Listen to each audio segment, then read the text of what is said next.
नमस्कार दोस्तों। तो हम बात कर रहे थे यहाँ पे ग्राम विकास अधिकारी भर्ती 2025 वाले सिलेबस की, ठीक है ना। और आज हम इसमें देखने जा रहे हैं दोस्तों हिंदी का जो संधि और संधि विच्छेद वाला टॉपिक है, ठीक है ना।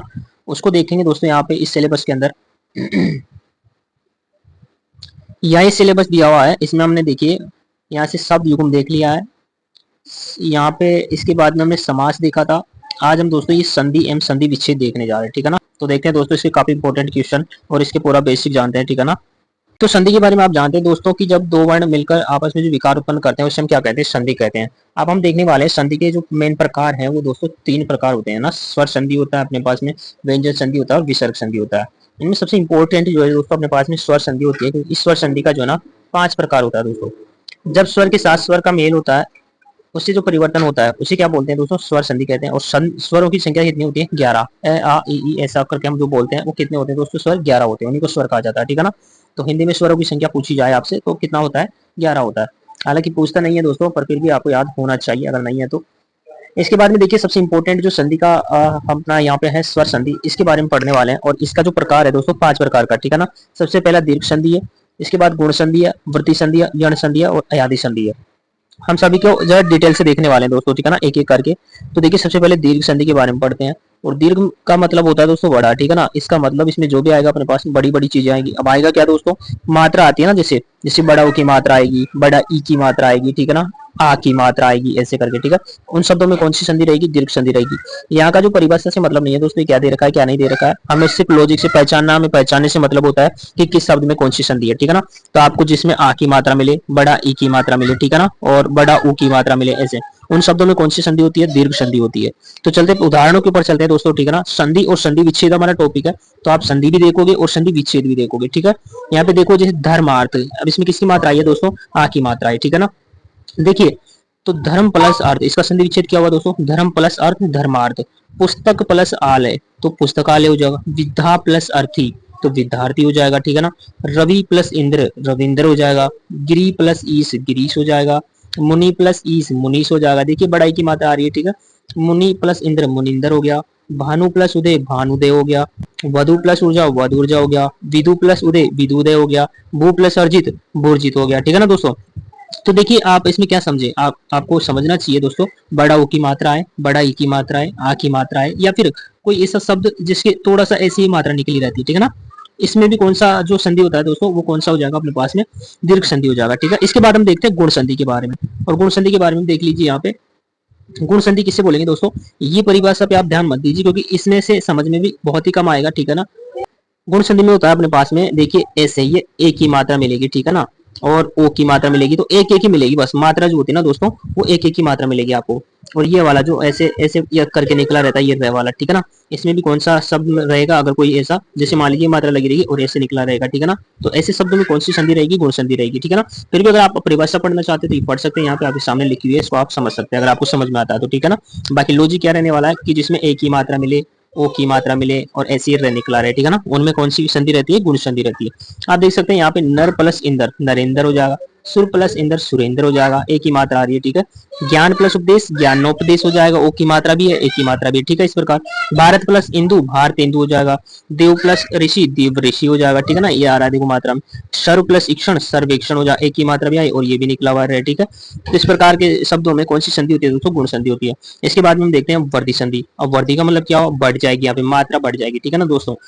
ये आपके पास में परिभाषा लिखी हुई है, आप अगर इसको समझते हैं तो समझ जाइए, नहीं तो इससे कोई मतलब नहीं है मेरे भाई, ठीक है ना। बस लॉजिक देखो आप, ठीक है ना। जो गुण पढ़े ना, गुण में हम एक मात्रा पढ़ रहे थे और इस वर्दी यहाँ पे वर्दी हो जाएगी, उस मात्रा में क्या हो जाएगी, वृद्धि। इसका मतलब वहां पे जो एक मात्रा मिल रही थी आपको ऐसे करके यहाँ पे दो मात्रा दिखने को मिलेगी, क्योंकि वर्दी हो गई, यहाँ पे क्या हो गई दोस्तों, वर्दी हो गई, मात्रा में वर्दी हो गई। तो देखो मत प्लस एकता मत एकता, एक प्लस एक एक एक, दो दो मात्रा आ रही है ना, देखो यहाँ पे मात्रा दो दो मिलने लगी। तो जिसमें मात्राएं ज्यादा आएगी वो कौन सी संधि हो जाएगी, वर्दी संधि हो जाएगी। धन प्लस एचना धनेशना, दो मात्रा आ रही है। सदा प्लस एव सदैव, दो मात्रा आ रही है। महा प्लस ओज महोज, दो मात्रा आ रही है। सिंपल सा दोस्तों लॉजिक, ठीक है ना। इसके बाद में देखिए आप यण संधि, यण संधि के बारे में जान लीजिए। यहाँ पे दिया हुआ आपको देखो ये वाला, ये इतना परिभाषा दिया लंबा चौड़ा, ठीक है ना, इससे कोई मतलब नहीं होगा भाई, ठीक है ना। इसको पढ़ो ही मत, ठीक है ना। और अगर आपको यही, फिर भी मैं यही बोलूंगा, अगर आपको इससे समझ में आता तो आप यही पढ़िए, ठीक है ना। देखिए लॉजिक, लॉजिक क्या कहता है, या व, इनके आगे अगर आधा अक्षर आ रहा है ना, यण संधि हो जाएगी, ठीक है ना। क्योंकि देखो परिभाषा में आपको वह भी दिया हुआ है यहाँ पे, ठीक है ना, और ये भी दिया आ रहा है, ठीक है ना। तो यह से पूर्व आधा व्यंजन होना चाहिए या वह से पूर्व आधा व्यंजन होना चाहिए, ठीक है ना, इस प्रकार आप समझ सकते हो। तीसरा क्या है, शब्द में त्रय होना चाहिए। अगर किसी के अंदर त्रय भी आता है ना, तो उसमें भी कौन सी संधि हो जाएगी मेरे भाई, ये वाली यण संधि हो जाएगी, ठीक है ना। यहाँ से इसमें अच्छी परिभाषा दी हुई है, ये से पूर्व आधा व्यंजन, वैसे पूर्व आधा व्यंजन आ जाए, या शब्द में त्रय होना चाहिए, ठीक है ना भाई, ये इसका रूल है यण संधि होने का। तो जिनके आगे यस से पहले आधा व्यंजन आए या वैसे पहले आधा व्यंजन आए, कौन सी संधि हो जाएगी, यण संधि हो जाएगी। समझ सकते हैं इस बात को आप एग्जाम्पल से भी, ठीक है ना यहाँ पे। इसके बाद में अयादि संधि देख लीजिए आप। और अयादि संधि क्या होती है मेरे भाई, देखिए अयादि संधि में ने प्लस यन, नो प्लस इक नाविक, भो प्लस अन भवन, ओ प्लस इत्र पवित्र। देखो इसका पहचानेंगे कैसे कि अयादि संधि है, कौन सी संधि है। इससे पहले जो पढ़ी थी ना हमने यण यण संधि, उसमें क्या हो रहा था, उसमें यह और वह के आगे जो है अपने पास में आधा वर्ड आ रहा था कुछ भी, ठीक है ना भाई। अगर यह और वह के आगे आधा आ जाए तो यण संधि, यह और वह के आगे पूरा आ जाए तो अयादि संधि, ठीक है ना मेरे भाई, ये आपको लॉजिक याद रख लेना है। इसके बाद में देखो, अच्छा यहाँ पे एग्जाम्पल दिया है, देख सकते हैं, ने प्लस अन नयन, नाविक, भवन, पवित्र, है ना। इनमें देखो पूरा पूरा वर्ड आ रहा है व के आगे, य के आगे। तो ऐसे शब्दों में कौन सी संधि हो जाएगी अपने पास में, अयादि संधि हो जाएगी, ठीक है। इसके बाद में देखिए आप दूसरे नंबर की संधि जो अपने पास में व्यंजन संधि, ठीक है ना। जो संधि का 3 प्रकार होता है, उसमें दूसरी कौन सी थी, व्यंजन संधि, ठीक है। स्वर संधि के जो हमने 5 भेद पढ़े हैं दोस्तों, ठीक है ना। अब दूसरे नंबर की जो अपने पास में संधि थी व्यंजन संधि, उसके बारे में देखते हैं। व्यंजन को व्यंजन या स्वर के साथ मिलाने से जो परिवर्तन होता है उसे व्यंजन संधि कहते हैं। जैसे दिगंबर हो गया, अभिषेक हो गया, ठीक है ना भाई। अच्छा दोस्तों, व्यंजन संधि के बारे में जो रूल पढ़ते हैं हम, वो कौन सा पढ़ते हैं दोस्तों, इसका रूल क्या है, कैसे पहचानेंगे व्यंजन संधि है कि नहीं है।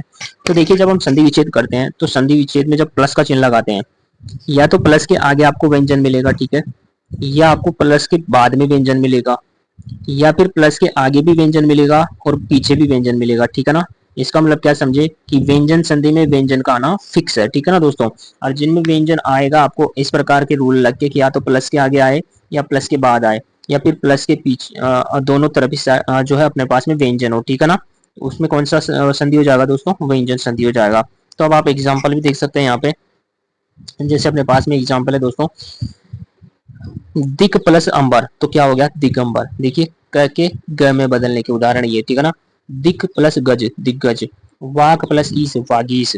च के ज में बदलने के उदाहरण देखिए, अज प्लस अंत, अजंत। अच प्लस आदि, आजादी। यहाँ पे लिखा हुआ ट का ड में बदलने का उदाहरण है, ठीक है ना। देखिए ऐसा ये जो शब्द आते हैं ना, ये षड वाला, तो इन सब में कौन सी संधि हो जाएगी दोस्तों, व्यंजन संधि हो जाएगी, ठीक है ना। इसके बाद देखिए आप यहाँ पे देख पा रहे, सदाशय, तदंतर, उद्घाटन, जगदम्बा वगैरह, ठीक है ना। ये सब आपके पास में शब्द है, इनको आप देख सकते हैं, सभी के सभी जो है व्यंजन संधि के उदाहरण है, ठीक है भाई। मैंने आपको एक बस लॉजिक बताया पहचानने का कि आपको प्लस के आगे व्यंजन मिलेगा या पीछे मिलेगा, दोनों तरफ व्यंजन मिल सकता है। ऐसे शब्दों में कौन सी संधि रहेगी, व्यंजन संधि हो जाएगी, ठीक है ना। बाकी आप एग्जाम्पल देख सकते हैं यहाँ पे। इसके बाद में हम देखेंगे दोस्तों जो है स्वर संधि के बारे में। आपको ये एग्जाम्पल देख लेना है, अगर आप देखना चाहते हैं तो दोस्तों देखिए मैं निकाल रहा हूँ यहाँ से, इतने सारे एग्जाम्पल है दोस्तों इसके, ठीक है ना। इन सबको आप देख सकते हैं।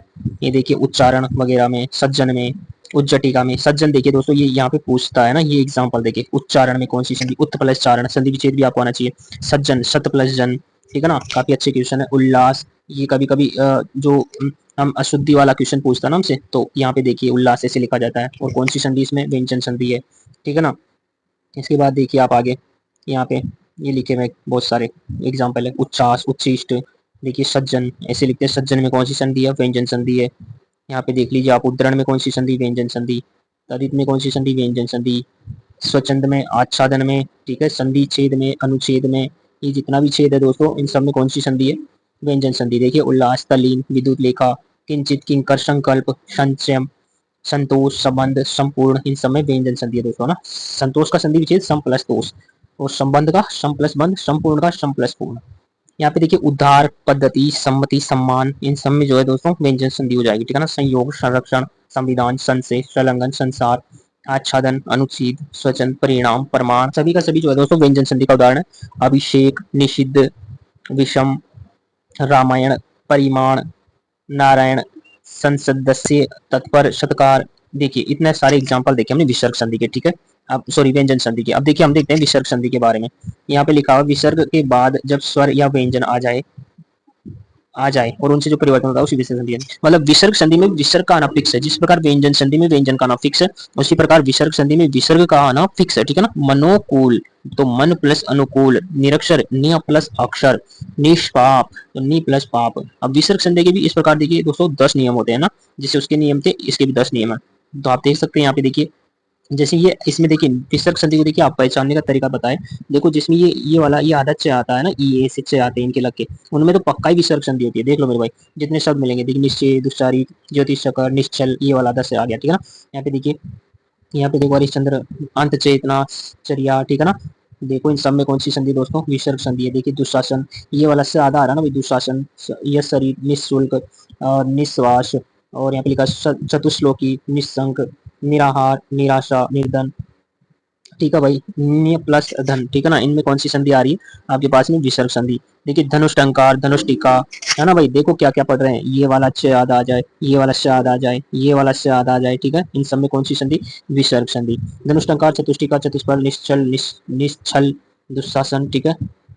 इसके बाद ये एग्जांपल देख सकते हैं, निष्कलंक, दुष्कर, आविष्कार, चतुष्पलक, संधि विच्छेद भी आपको देखते रहना दोस्तों इधर, ठीक है ना। नियफल, क्या वीडियो ज्यादा लंबा बनता है फिर अपलोड देरी से होता है, इसलिए मैं तो इसको जल्दी जल्दी निकाल रहा हूँ। लेकिन अगर आपको देखना है, आपको जरूरत फील होता है कि हाँ हमें जरूरत है इनको देखने का, देख सकते हैं, ठीक है ना। या फास्ट करके देख सकते हैं, कैसे भी देख सकते हैं आप, संधि विच्छेद देख सकते हैं आपके सामने वीडियो, ठीक है ना भाई। निष्काम हो जाएगा, देखिए निष्प्रयोजन, बहिष्कार हो जाएगा, निष्कपट हो जाएगा। तो जितना भी देखिए दोस्तों यहाँ पे आपके सामने लिखा हुआ है, और इन सब में कौन सी संधि है, विसर्ग संधि हो जाएगी, ठीक है ना। भास्कर, नमस्कार, पुरस्कार, श्रेष्ठ कर, बृहस्पति, पुरस्कार, तो आपको तुक्का भी लगाना हो ना और ऐसा शब्द मिले तो पक्का उसमें कौन सी संधि, विसर्ग संधि मारो, ठीक है।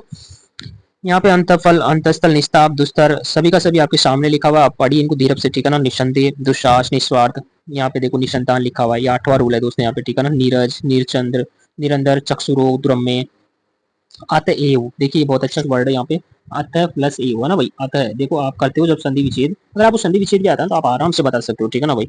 अगर संधि विच्छेद नहीं आता तो आपको लॉजिक याद रखने हैं कि जिनमें ये आदर्श ससल, ये षटकोण वाला आता है, वो आदर्श ससलकम वाला आता है, ऐसे शब्दों में कौन सी संधि बतानी होती है, हमें विसर्ग संधि बतानी होती है। ये देखिए मनोविलासा, सरूज, वयोवृद्ध, यशोधरा, मनोयोग, ये सब शब्द जो है इनमें कौन सी संधि हो जाएगी अपने पास में दोस्तों, विसर्ग संधि हो जाएगी। देखिए ये कुछ अपवाद है इसके, ठीक है ना। पुनर्वलोकन, पुनरीक्षण, पुनर्द्वार, पुनर्निर्माण, अंतर्द्वंद, अंतर्देशीय, ये सब जो दोस्तों थे इसके अपवाद के रूप में माने जाते हैं, ठीक है ना। तो ये था अपने संधि के बारे में दोस्तों, और काफी इंपॉर्टेंट बातें हैं, लगभग सारा का सारा कवर है। सबसे मेन बात जो आपको देखनी होती है इसमें, वो कौन सी दोस्तों, जो हमने देखी सबसे पहले तो स्वर संधि देखी हमने उसके बारे में, ठीक है ना। क्योंकि स्वर संधि के हमने 5 वेद पढ़े हैं दोस्तों, और वो काफी इंपॉर्टेंट भी है, ठीक है ना भाई। तो ये था संधि के बारे में, मिलते हैं हम नेक्स्ट वीडियो में, तब तक के लिए धन्यवाद।